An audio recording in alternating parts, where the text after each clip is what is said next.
Hello, hello. How are you? I'm good. How are you? You look like you're in a very beautiful place. I am. I'm at the beach right now. In fact, I'll turn it just so you can see it. Wow. It could be worse, right? Wow. Very lucky. I'm in freezing New Mexico. I'll be in freezing Texas a little bit later, but I couldn't miss the Okay. opportunity to talk to you because we saw this movie on the big screen at CA, and boy, what a beautiful movie! And you Thank just you. have to be so proud, not only as an actor, but as a producer, and just to you know put your money where your mouth is and really put everything your heart into this movie. And so now the payoff is everybody's seeing it, and you just got to enjoy feeling the love for it right now, right? Yeah. I mean, it's very important, and it's probably one of the most important movies that I've ever been a part of. So it's really exciting. It's very exciting that it's finally going to come out and that people get to watch it and experience the vibrance of Los Frikis. Mm-hmm. And do you have a definitive memory working on it? Because I know it's probably pretty hectic at times, but when you come back to look at it now, is there something that just stood out to you like I'm always going to remember this? Oh my God, this movie, there's too many. I genuinely, this movie really touched me and changed me in many ways. Meeting all the actors for the first time and realizing that they were going to be my guides when it came to performance, when it came to accent, when it came to friendships, um, and when it came to telling this story. And that's, I think, the first day we all met, we were like, oh, we're going to be a part of something really, really special. Mhm. Well, and of course, we all come into this business because there's a bug that bit us, so to speak.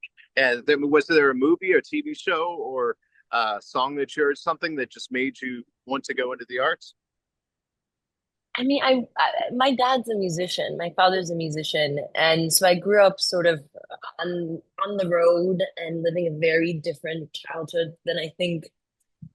I definitely didn't live a traditional childhood. So I think in order for me to be entertained in the road, arts was always around, and obviously with the childhood that I had, I was not going to have a 9 to 5. There was no way. Um, but my dad's a writer and and a beautiful storyteller.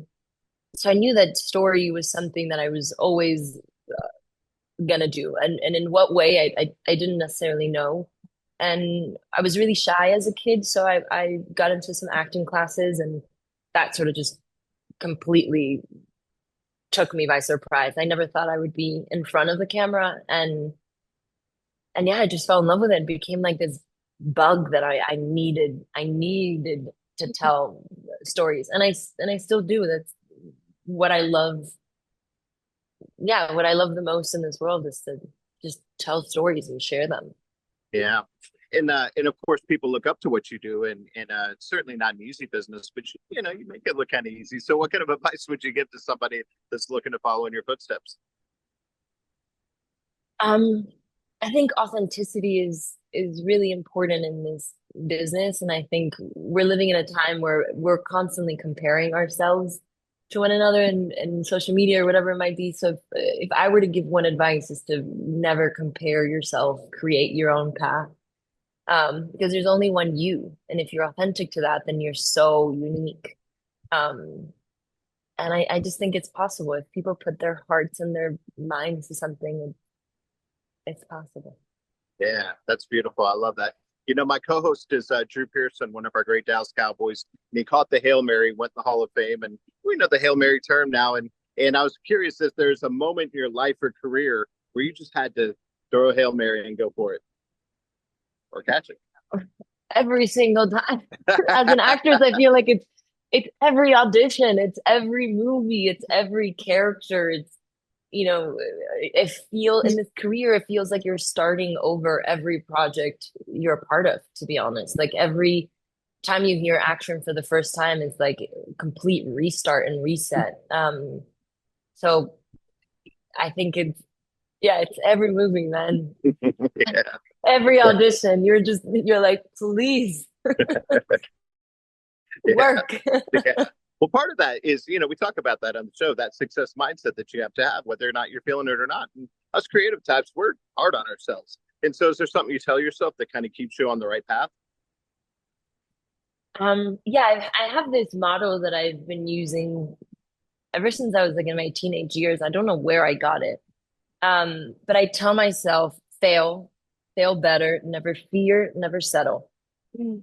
And then every time I'm like doubting myself or something, I'm like, why? Why are you so scared of failure? Like, just fail and then learn how to feel better and then just get better at it, I guess. And you just learn from mistakes. I think sometimes it's so easy, and I'm at fault of it as well. Of like, oh yeah, I know what I'm doing. I know, and we pretend, but it's like, no, actually, I don't know, and I need some help. And I think I've I've learned from that. So Yeah. I tell myself that a lot. I love that. And then of course this movie is just so touching, and I think people might get something different out of it depending on maybe what they've been through or who they know.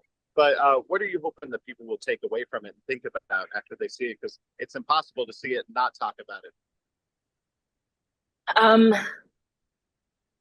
I just want them to go along for this ride, and I want them to be introduced to new raw Cuban beautiful talent and to just experience what it is to be a Cuban for an hour and a half and to enjoy this movie. It's so powerful and it changes perspective and it's also really funny and romantic and it's got everything you really wanted it. It's not so dark. Um, it's got a lot of heart. Yeah, absolutely. Well, and of course, it turned out fantastic, but I know the journey along the way was tough because, of course, there's the whole complication of having trying to film in Cuba, and then because they were, and then getting them to participate for a best foreign film, it probably would not happen. So Yeah, there's those kind of things that you had to just kind of get around, but in the end, it's all worth it, right? it's all worth it. Yeah, Yeah. that's right. Yeah. And so after this, I cannot wait to see what you got next for us. What do you got coming up next? I have Andor coming out. Andor season 2 is coming out next year. I have a movie that's called Splitsville for Neon. Michael Covino's directing, and then I filmed Criminal with Anna Boden and Ryan Fleck with Charlie Hunnam. That should come out, I hope. And then I have the movie that I'm working on now, which is a Adam Wingard A24 movie. So I think I'm gonna have a lot. I just realized I'm like, oh shit, that sounds busy. You're only a little bit busy, right? Oh God, yeah. When I say it out loud, Yeah. yeah, it does sound like that. That's beautiful. Well, we really, really appreciate you, and thank you so much for trying so hard to get this movie out there. It's been a labor of love, but absolutely worth it. Tell everybody go check it out, and look forward to talking to you again soon. Thank you so much. Enjoy the beach.